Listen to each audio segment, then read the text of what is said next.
welcome to QI, where tonight we're looking at everything in the kitchen but the sink. Joining me at the breakfast bar, cooking with gas, Jason Manford.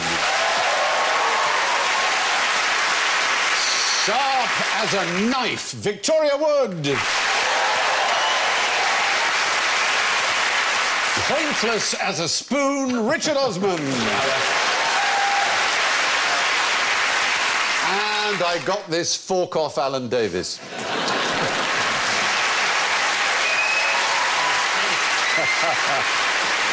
Let's hear your pingers. Jason goes. And Victoria goes. Richard goes. And Alan goes.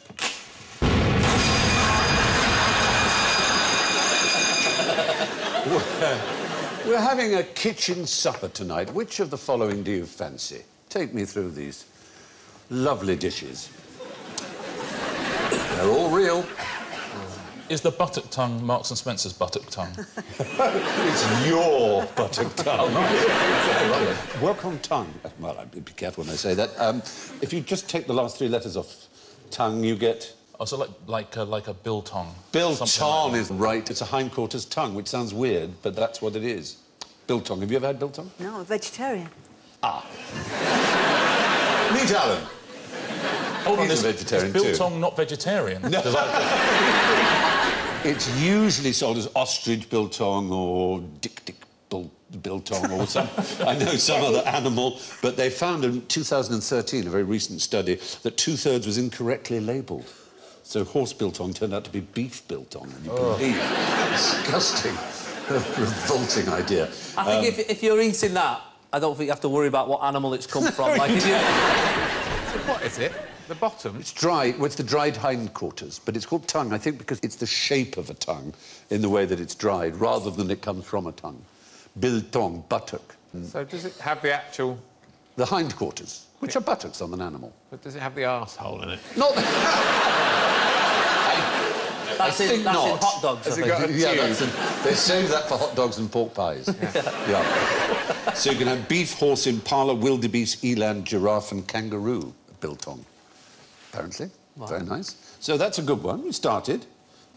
Cleftico, that's on a menu in a Greek restaurant. Yes, Cleftico, exactly. It does exist. And it was originally called Kleptico, which might give you a hint. Kleptomaniac. Kleptomaniac. Kleptos is a thief. And it was anti-Ottoman Empire bandits who lived in the hills. And they made up this dish, so it was named after them. It's a thieves' dish. But it's quite elaborate for a bandit person to be doing. They were. You should see their soufflés. They were extraordinary. Actually, soufflés brings us all nuns' farts. Right, so when you pop one... Why specifically a nun's, though? I mean... Nuns' farts smell like soufflé. Keep up. Just giving you that. When he gives you one, grab it. Take notice. A lot of French dishes have, or indeed European dishes, have their pumpernickel as a devil's fart. Pump, fart, nickel, old Nick. And that's a bread. So they have rude names. And there's a... Isn't there a cheese which is a angel's tits or something like that? You can tell which ones are farting from their pained expressions. All of that's like the cast of Dad's Army on a... I think out of them all there, I'd say one? she's definitely farted and the rest don't know yet. Look at the smile. Look at the smile on her face. That's a massive ball and they all just put their faces through. Nuns' farts are little balls of pastry deep fried and they puff up. Ah. They're also called whores' farts or Spanish farts in French. Pets, non. Pets is fart in French. These days they've disappointingly been renamed as nuns' puffs. Or possibly puffs, I don't know how it's hard to tell. Bishops. Bishops, yes, exactly. Well, pocket soup. How could you put soup in your pocket? It's crazy, right? It is. It's insane. There must be a way. Yeah. This actually is soup that has been... Solidified? Yes. Reduced. Reduced. Into a sort of... Basically an early version of a stock cube. Oh, right. And then you reconstituted them by adding boiling water, as you do with your classic stock But why cube. would you put it in your pocket? To travel to Keep work? your hands free. But you know when you leave, like, a fiver in your pocket when you put it in the wash? Yes. That'd be awful if you left some pocket soup in your jeans. The whole wash would come back as consommé. Most unfortunate. Treacle, anti-venereal treacle. Wouldn't want to lick it off. You're right. It sold much better than pro-venereal treacle, didn't it? That Yes. didn't It really did. Yeah. The two great treacles. The word treacle has had an interesting history. It now means... It used to mean any sort of medicine, didn't it? Or any sort of... Even without a computer in front of you, you're good. That is... have you got one hidden under there? No, I'm very impressed. You're absolutely right. A treacle was generally any kind of specific against diseases and things. Or a term of endearment. Weird. Treacle. Oh, yes, in EastEnders and that sort of thing, isn't it? All right, treacle. All right, anti-venereal treacle. That's what they call some of those characters. Anti-venereal treacle. It's your anti-venereal treacle. You're coming for your cheek, chlamydia. There was someone in America, Veruca's quite a popular name. Really? Because People copy it from Charlie and the Chocolate Factory. They don't know. They don't call Verucas in America. Oh, so they don't know it is actually... They don't know it's an Veruca awful salt. thing. Yeah. Brilliant. I'm so pleased. They don't call chlamydia. Yes? All you need to do is put it in a popular children's book as a name. Before you know it, It would be one of the most popular Barack names. Obama will have a daughter called Chlamydia Obama. Which brings us to dog and maggot. Does it? Well, it doesn't necessarily. It sounds like rhyming slang for someone of my persuasion. I was going to go with the ITV show Taggart. Oh, right. There's been a murder, dog and maggot. Scotsman in the mist. See what I did there? Yeah. If I would say hard tack to you, does that mean anything? Chips biscuits. Very good. Ship's biscuits were known as hard tack. And there's a famous scene in the Battleship Potemkin. Do you remember, if you've ever seen it? No. The Great I'm a vegetarian. Eisenstein movie. That's going to be an answer to a lot of questions. No, I'm a vegetarian. The Potemkin was a ship in which there was a mutiny. And there's a scene of them cracking open a ship's biscuit and the maggots. It's really horrible. And this is a British biscuit called dog because it was the consistency of a dog biscuit. And maggot because it had maggots in it. But it was in the First World War, it was part of the ration. God, I think I'd rather eat the cutlery. That choice came up. Let's have a chew on this knife, don't worry about it. I think I'd like with a Do fork. you like spoon? Rather than having all the prongs and a line, why can't they be in a kind of a square shape? So you've got to find a... Do you know, hold good that idea. thought. Because we might be coming on to that later in the Really? exam. Wow. Yes. It might come up. Sir said it wouldn't come up this term, but it might have come up. I'll revise that. Yeah, OK. So that's your dog and maggot. We're left with the kunga cake. Sounds African. Very unlikely. It is African, but you're very unlikely to get this. Is it a cake? Well, it's... Is it going to be dung? It's Oh, not yeah. dung, It no. sounded like dung. It's animals, but tiny, weeny animals. Termites. Even smaller, actually. Ants. Midges. Oh. Midges. Midges. The midges, they come out from the river in their mating swarms in such numbers, they gather them and press them into a cake. How do they gather them? Well, I guess they're sort of with a net or something Good. similar like that. It's about time they got their just desserts, those little sods. And they're always talking these days about using all kinds of insects and things for the future of the human race, protein, you know, insects and... No? No, Yeah. Do you remember I had an ant on this show once? I do remember and having an ant. I got a bit of its sort of carapace, and it was just for the whole show. I had it caught in the back of my throat. It I was like that with disgusting. Deck.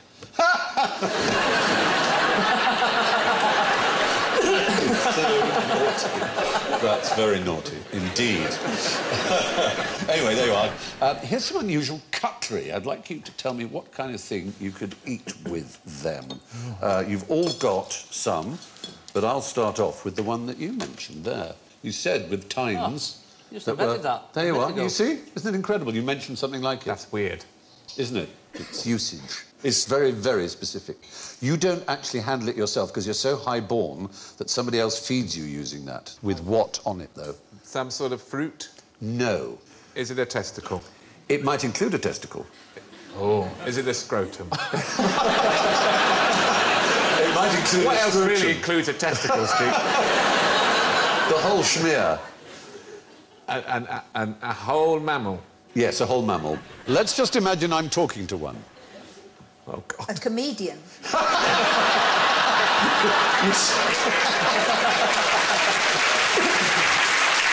No, a cannibal. It's the point of human human. being. Oh. Yours is a reproduction sold as a souvenir item on the island of, or islands of... White. Man.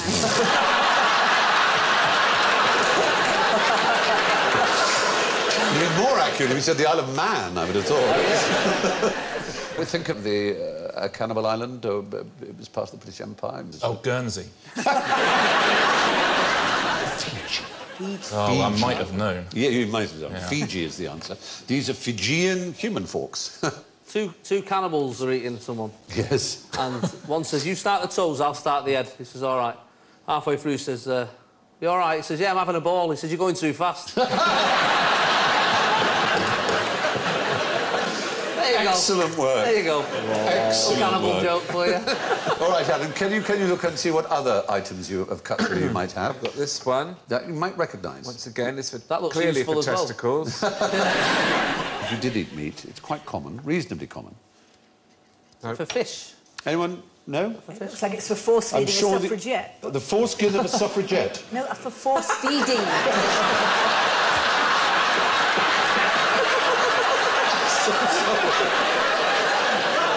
I'm so sorry for force-feeding Emily Davidson. Yeah. That's Yes. That's what Batman used to say, wasn't it? The foreskin of a suffragette. Foreskin of a suffragette. Yeah, Batman. Or for clenching a nose.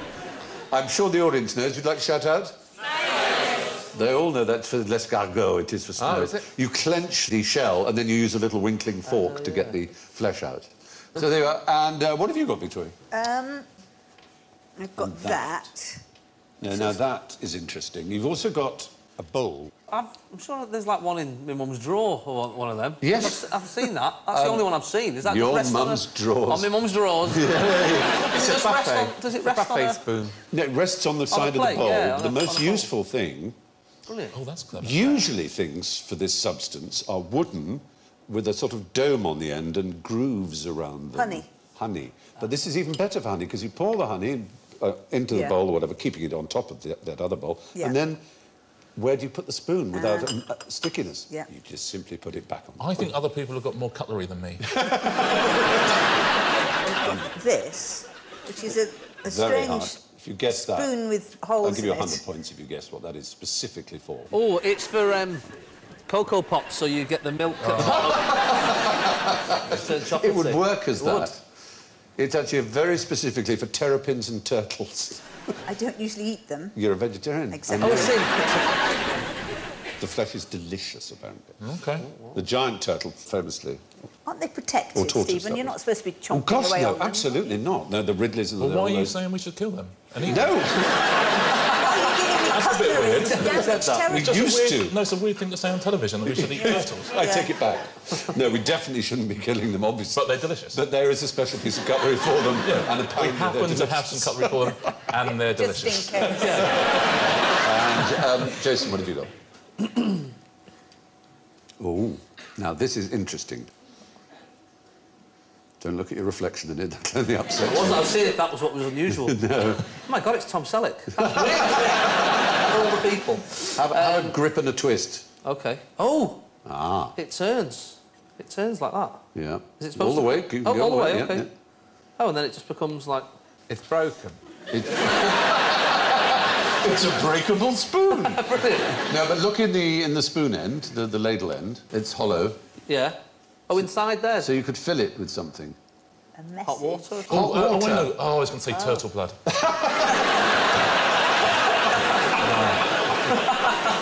Oh, I see. You fill it with hot water, and it's a gravy spoon that keeps the gravy nice and warm. Stop it. I like Fat congealing. Richard? Great idea. Are we going to have anything that you can eat testicles with? They may be coming up. There we go.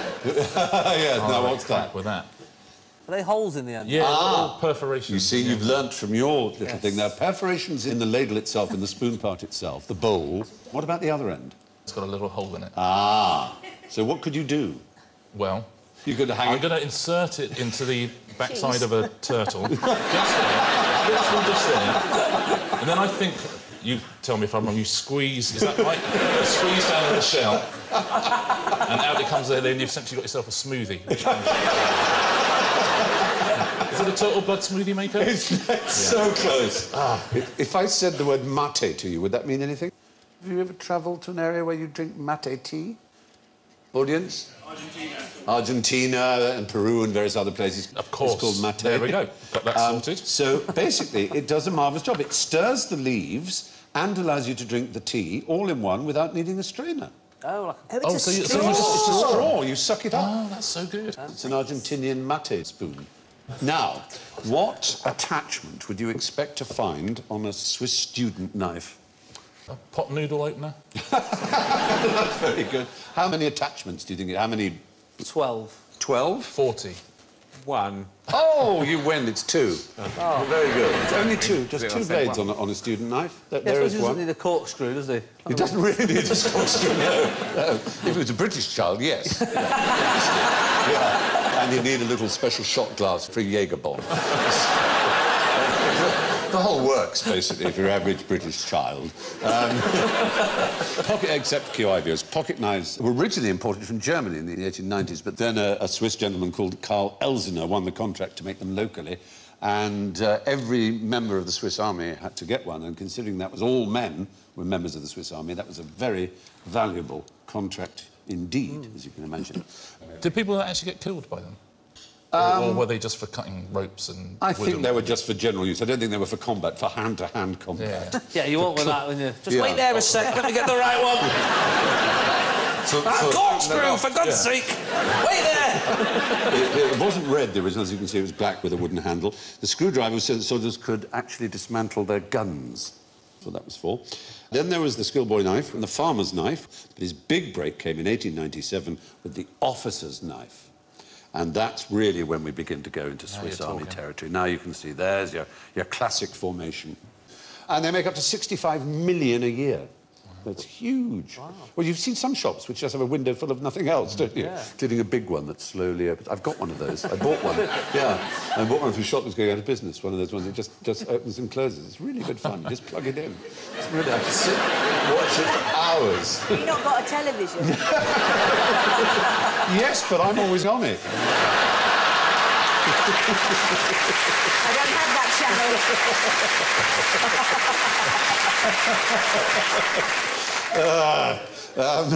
And now, QI.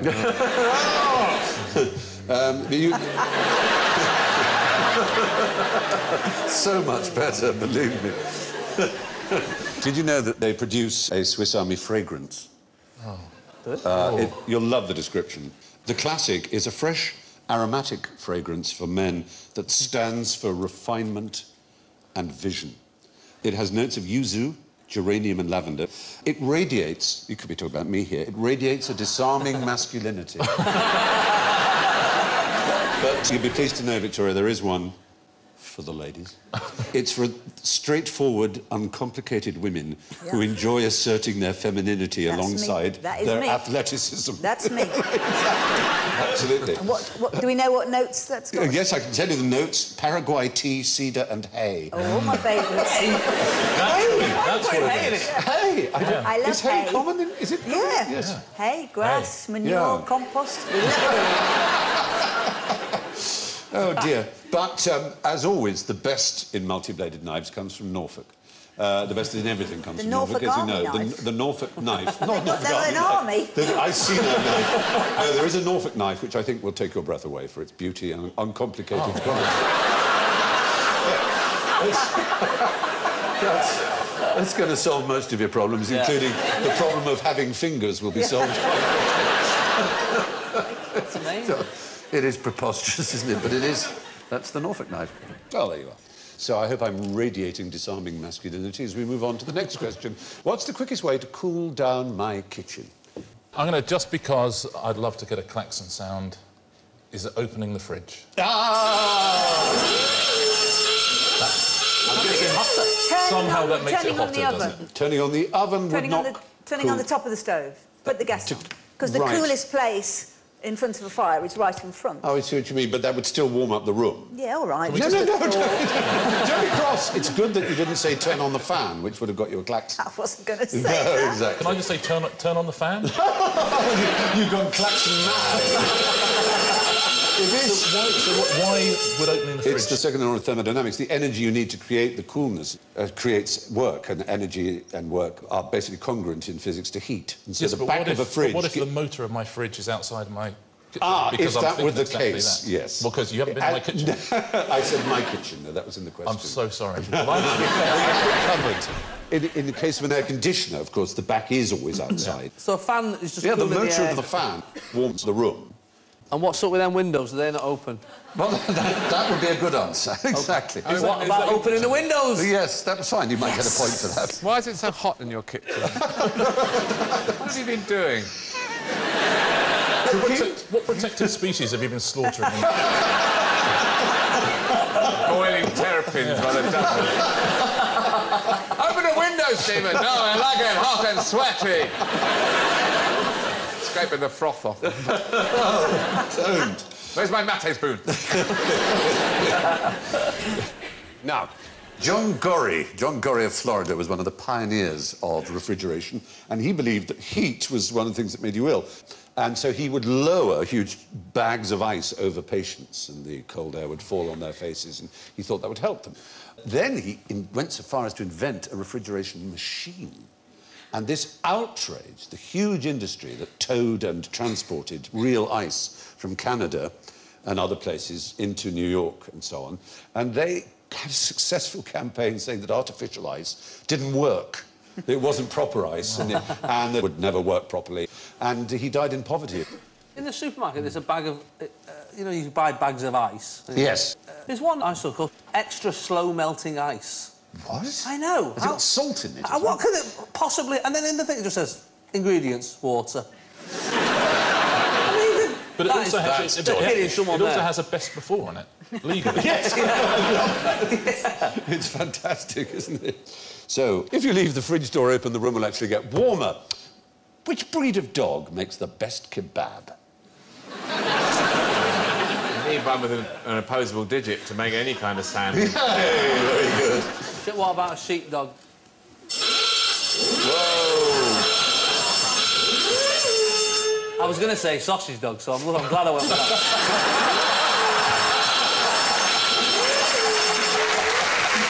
Oh, dear, oh, dear. Yeah, what about a kebab dog? There isn't such a dog, fortunately. There's a shop near me, there's a takeaway near me called Kebabish. And I like it because it sort of sounds like the guy who owns it, even he doesn't know what's in the meat. What was it? I don't know, just Kebabish. It's funny you say that, because doner kebabs, I mean, have come under scrutiny lately. The average doner has 1,000 calories, half a woman's recommended daily allowance. Wow. Even a woman called Donna. Even a woman called Donna, in fact. The worst have almost 2,000 calories. An average has 98% of the recommended daily allowance of salt and 148% of the recommended daily allowance of saturated fat. I know reading those out was supposed to put us off, but I could kill for one now. It did sound a little... All the stuff about saturated fat sounded delicious. Yes. It is. That just sounds like a bargain. If you're getting 98% of your salt, it means you don't have to... you don't have to get it anywhere else, do you? Doner kebab, I mean, because it's Turkish for a spit, generally, going round thing, a rotisserie. Because the standard kebab is like on a skewer, isn't it? A shish. A shish. And I never knew you could pull them off the skewer before you ate them. When I was a boy, I was going to go like that, and then I go... and then I saw someone just pulling them all off. Ow! That's how the Queen eats them. Yeah, I'm sure she does. So, do you have dogs? No, I don't like things that don't talk.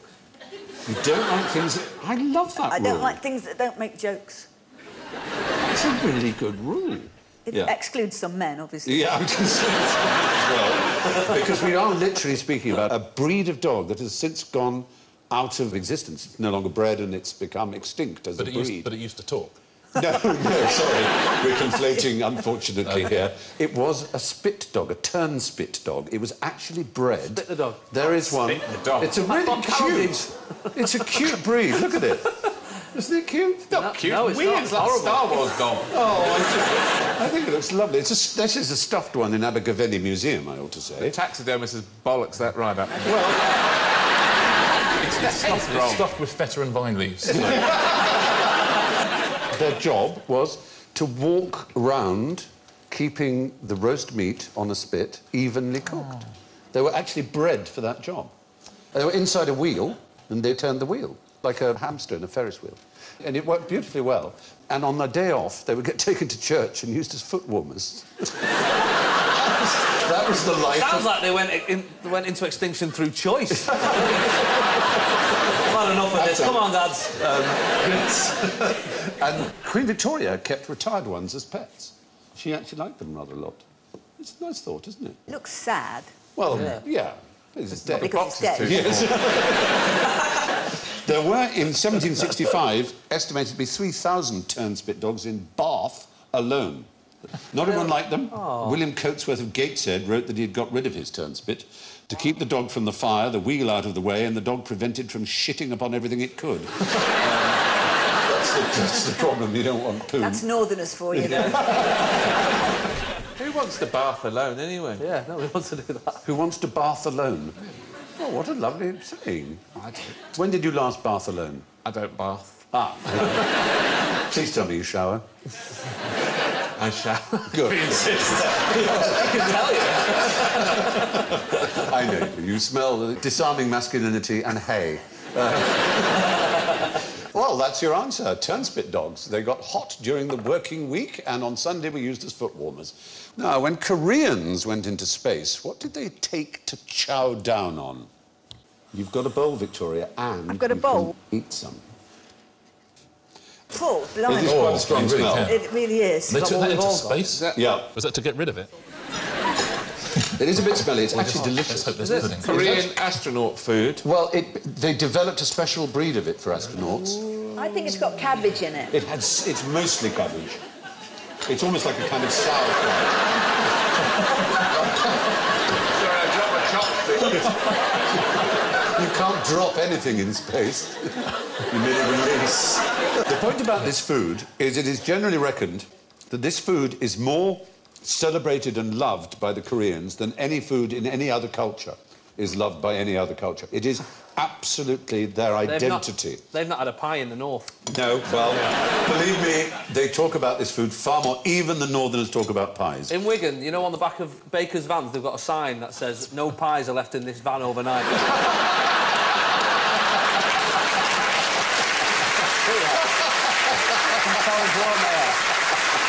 That is very good. But if you would name this food, I'd be very impressed because it really is the essence of Korea. They really are obsessed with it. Have you ever heard of it?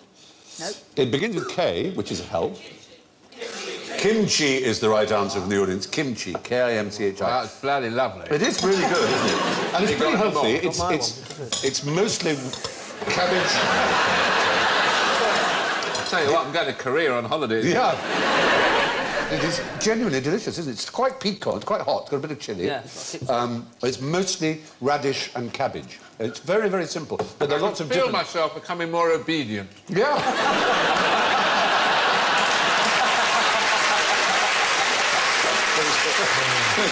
Finally!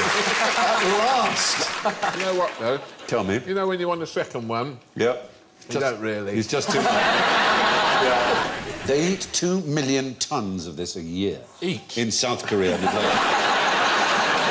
think that would be... Even that is too much. Some make their own and bury it in a sealed jar over winter. Others have special kimchi refrigerators. When you open the door of them, they eat the room. It is quite hot.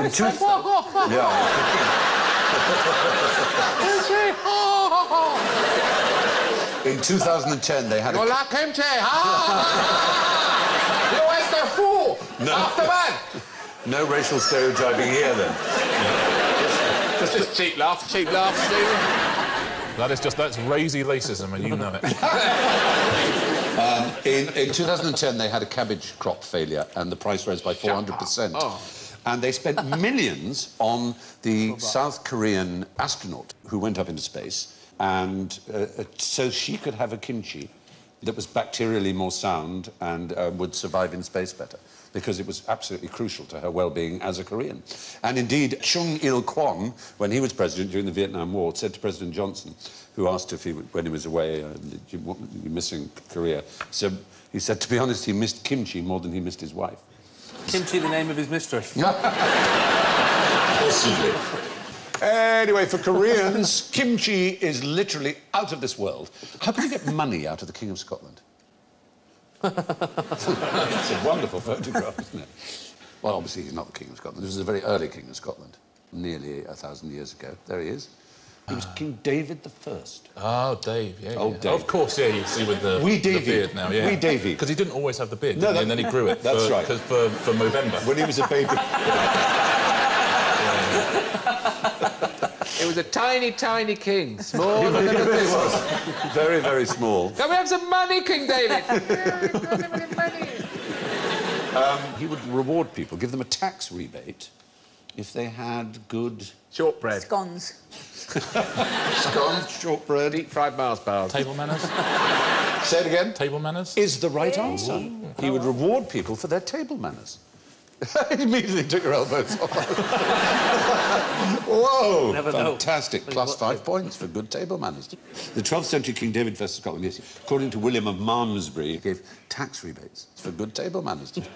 Talking table manners and royalty, which member of the royal family would you least expect to have had terrible table manners? Queen Victoria. Queen Victoria. Victoria. Yeah. And she was... Jesus. Was she still of a generation who thought that blowing off at the end of a meal was a compliment? No, I don't think I've been so. using that one for years, you know. I think It's a compliment to the chef. I think you're confusing it with burping. Oh, God, sorry. All this time, it's never a compliment to blow off at the table where there's food. Unless you're a nun. Yeah, unless you're a nun. What's to do about Maria? It does look like rather a joyless table, Which doesn't one of it? those is Queen Victoria, for goodness sake? Yeah. Which one of those? That one, that Those would be Winston Edward Churchill VIII. in I drag. think that would be Edward VII on the right, No, wouldn't no, it? no, one of the little boys will be Edward Oh, I VIII. see what you mean. It would be his son. Yes, David. The second one. Which one is Colin Firth? That would be the youngest one on the left, I think. That's Colin Firth. And in the middle is Queen Victoria. Why is she so, you know... Joyless. Yeah. Well, she was not amused, if you remember, ever since her Yeah, husband no, died. you thought once she's at the table with her family, she'd bloody smile. No, she was... Paparazzi are so annoying when you're having your breakfast. Especially when you have She's like that. she was a large woman, and she was only 4'11" high. Kylie Minogue. Kylie Minogue. She stood up there. She's No. about 12 stone. But she weighed 12 stone, is exactly what she weighed. She had a Which is 50-inch waist. 50 inch. Well, her bloomers were 50 inches. As collected by Norman St. John Stevens. Oh, I didn't know yes, that. he did. He collected Victoria's underwear. Literally. Not Victorian, but Victoria's. And he started the lingerie shop Victoria's Secrets. That's what he sells. I've never been in, but I presume that's what they're selling now. Presumably it is.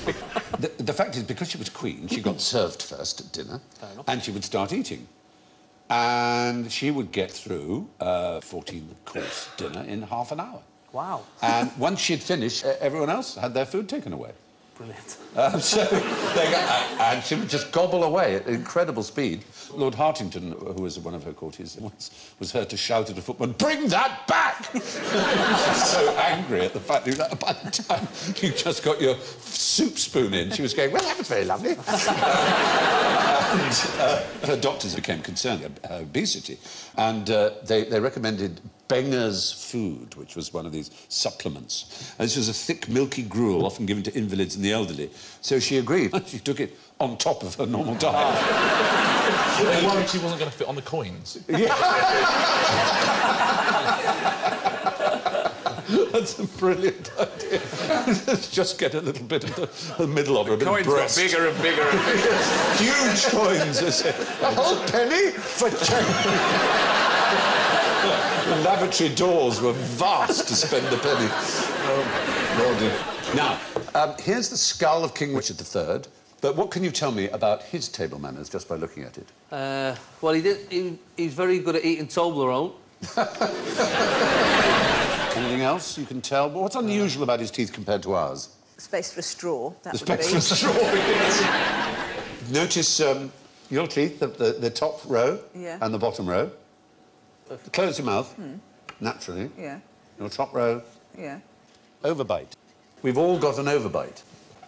Cruelly called by Billy Crystal in When Harry Met Sally. Dancing, white man's overbite. But the actual overbite, literally like that, is a recent thing in human beings. And it comes after forks, because we cut up our food. And in the days when we wrenched our food, the incisors would get smoothed down more and the teeth would fit exactly. And it shows that Richard III didn't use a fork for cutting his food, which we know, because forks were not used for transferring food to your mouth. Right up to Tudor times, you would use your hands. So if we brought up children without knives and forks, they wouldn't develop an overbite? No. You know what? I'm going to try. I'm going to come back here in 21 years' time. Call me a liar. With It's true, I a don't know really whether- resentful-looking boy. Well, I've got twins, so I'm going to do one and Brilliant. Brilliant. and have the perfect experiment. It is superb. Unethical, but perfect. And you can sort of show this by the difference in civilizations who developed overbites. And 1,000 years ago, you can see where Chinese aristocratic skulls have an overbite, but peasants don't. And it's when they started to use chopsticks and chop up their food, and then it spread throughout the population. So it really does... It sounds weird, but this overbite we have is an acquired characteristic because of our chopping up of food. You can just tell by looking at skulls. You just go through any graveyard, dig people up, and you'll see I'm right, Stephen Jason. Fry told me to do it Yeah. while I'm chewing on a turtle. Really bad influence. Yeah. So, anyway, name the traditional ingredients of kedgeree. Well, now there's some of them on the screen. Yeah. Right, say right. That's it, eggs. I think Victoria wanted to answer this one. Yes, Haddock. Oh, dear, oh, dear. You wanted that, didn't you? What about egg? Egg, Rice. yes, egg. Rice means a mix-up. And fish is a very recent thing to be an absolute essential of kedgeree. In fact, the Hobson-Jobson Dictionary of Anglo-Indian Words, which is one of the great books of its time, it says, in England, we find the word is often applied to a mess of recooked fish served for breakfast, but this is inaccurate. Fish is frequently eaten with kedgeree, but is no part of it. Oh. So it now tends to be flaked haddock and a bit of cream and curry powder and rice and boiled egg, and it's absolutely delicious. But I'll give you 100 points if you can name 2 traditional Italian breads. Oh, so tempting. Well, now, ciabatta. Already there. Ciabatta was invented in 1982, can you believe? It's that recent. Shut up. Yeah, Right, it was and- an Italian baker who was worried about the threat of French baguettes. And it's the Italian for, you can redeem yourself if you know... Baguette. That would be too easy. No, it's not really the shape of it. Handbag? Well, that's closer. Slipper. Yes! Brilliant. It was a slipper, yes. He was Arnaldo Cavallari, was his name. And it was a specific invention. He called it ciabatta polesano. Polesine is a part of northern Italy. So it really is very recent. Some people claim that it was around since the 40s, but there doesn't seem to be any proof of this. The name doesn't appear before 1982. Now, what can you see coming out of your kettle as it boils? Vapour. Is the right answer. Not steam. I wasn't going to say steam. No, as if you would. Because steam is... The stuff that comes out the kettle. Oh, Steam is invisible. It does come out of the kettle, really? but sometimes you see a gap. You know, you get a little gap and then you see the vapour. Oh, yeah. And the gap is steam. It's an invisible gas. And as soon as it cools, even slightly, it turns to water vapour. And that's the bit you see. We call it steam, but it isn't. Steam is actually invisible. Isn't that interesting? Very interesting. Thank you. So Since I VI... tell my children not to eat their food till the steam's gone. Now what am I going to say? But I mean, yeah, in ordinary, everyday speech, things steam and steamy are, you know, manure steams and... I tell them not to eat manure. Not till the steam's gone off it. I'm glad to hear it. Did you know that in 1784 there was a kettle war? Wow. Between... It was always between Morphy and Richards, wasn't it? And in the end, they joined together. That was it was all fine. It was between the Dutch and the Austrians. One shot took place on the Austrian flagship. A bullet was fired by the Dutch and hit a kettle and ricocheted off, and the Austrians immediately surrendered. So it was known as the Kettle War. How funny. There you are. Well, we have to end now with a knick-knack, which I sometimes end with. This is... Oh, this is exciting. This is a remarkable substance. It's called polyethylene oxide. And it's very gloopy, and also it reacts rather excitedly under ultraviolet light. And Alan and Victoria got ultraviolet torches, and you can point them at it. And I think we might have some ultraviolet light in this studio. Shall I point them now, sir? Yes, please do. Oh, look, see? Wow. Ooh. Now, what I'm going to try and do, I'm going to stand up to do this. It's a very remarkable effect. The effect is when you pour it, if I get it at the right angle, it pulls itself out of the flask and into here. It flows uphill and out and down again. All right. There we go. It's pulling itself up, it's pulling itself up. You see what I mean? It's pulling itself up from the bottom. If you look at the top one, wow. It's actually flowing uphill there. Did you see that? Wow. And then it thins out into a little trail of snot. I'll try that again. So we just get it. That's like it's like when you have a wee after a Barocca, isn't it? It is! It's exactly what it's like. Oh, goodness. It's so disgusting. Polyethylene oxide. I don't know what else. What's it used for? It's a very good masturbatory lubricant. Particularly in the dark. Yeah.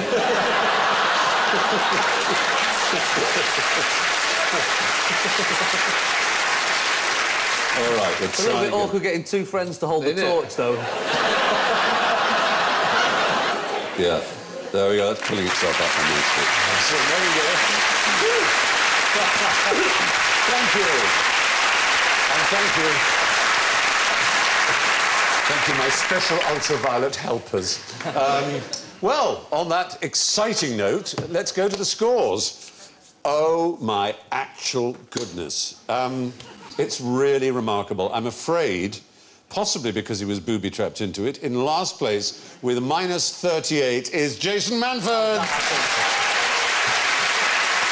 In a highly creditable third place with -17 is Richard Osman. It is very impressive. And in second place with -7 is Victoria Wood.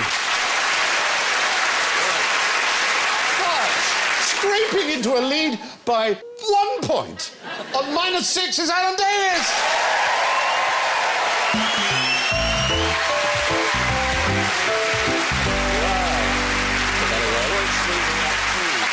And with thanks to Victoria, Richard, Jason and Alan, it's good night.